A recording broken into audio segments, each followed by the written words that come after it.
Semuanya, perkenalkan nama saya Sisilia Kurniadewi dari kelas 11 Keperawatan 2. Di sini saya akan menyampaikan tugas PPKN tentang materi dinamika demokrasi Pancasila. Selamat menyaksikan.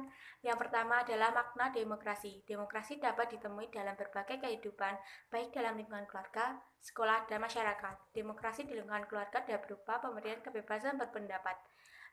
Demokrasi di lingkungan sekolah dapat berupa guru memberikan kesempatan kepada setiap siswa untuk mengemukakan pendapat. Sedangkan demokrasi dalam lingkungan masyarakat dapat berupa musyawarah yang melibatkan semua warga. Hakikat demokrasi. 1. Pengakuan partisipasi rakyat dalam pemerintah. Misalnya, pemilihan presiden dan wakil presiden. 2. Pengakuan hakikat warga negara sebagai manusia. Misalnya, adanya pengakuan dari jaminan dari pemerintah untuk melindungi dan menegakkan HAM demi kepentingan bersama. Berdasarkan uraian di atas, maka sesungguhnya hakikat demokrasi adalah peran utama rakyat dalam proses sosial politik. Hal ini sesuai dengan 3 pilar dalam menegakkan demokrasi, yaitu pemerintah dari rakyat, pemerintah oleh rakyat, dan pemerintah untuk rakyat.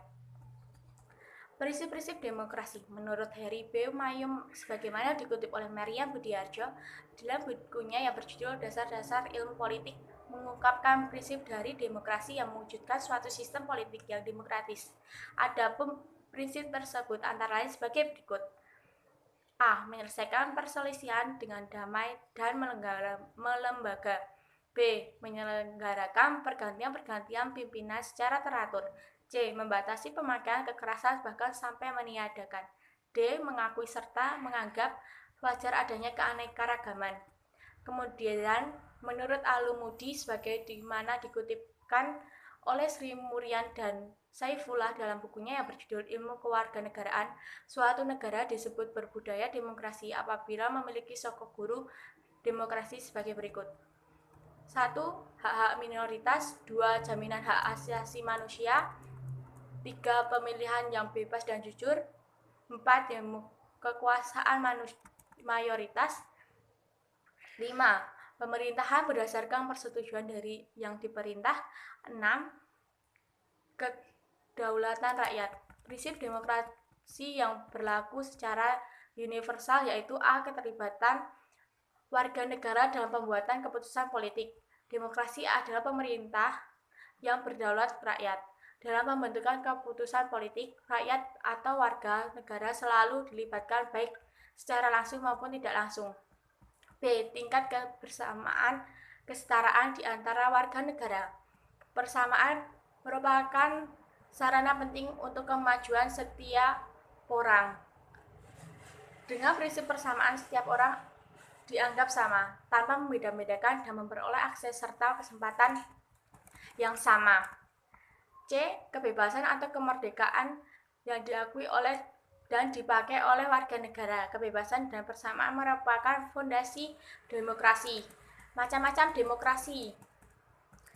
1. Demokrasi langsung. Artinya, rakyat ikut menentukan kebijakan pemerintah secara langsung. 2. Demokrasi tidak langsung. Artinya, rakyat ikut berperan dalam pemerintah secara tidak langsung, yaitu melalui wakil-wakilnya.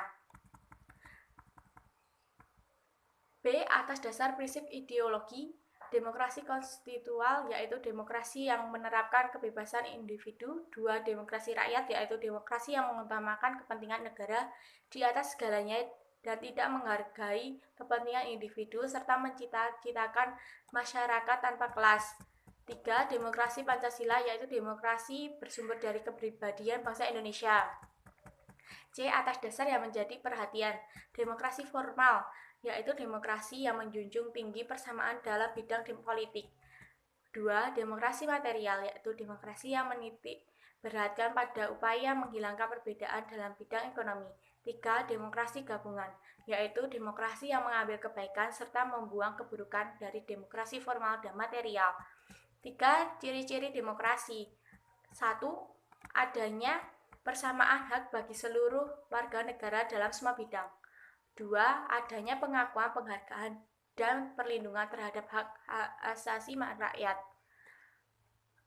3. Adanya keterlibatan warga negara atau rakyat dalam pengambilan keputusan politik baik langsung maupun tidak langsung atau perwakilan. 4. Adanya lembaga peradilan dan kekuasaan kehakiman yang independen sebagai alat penegak hukum. Yang kelima, adanya kebebasan dan kemerdekaan bagi seluruh warga negara.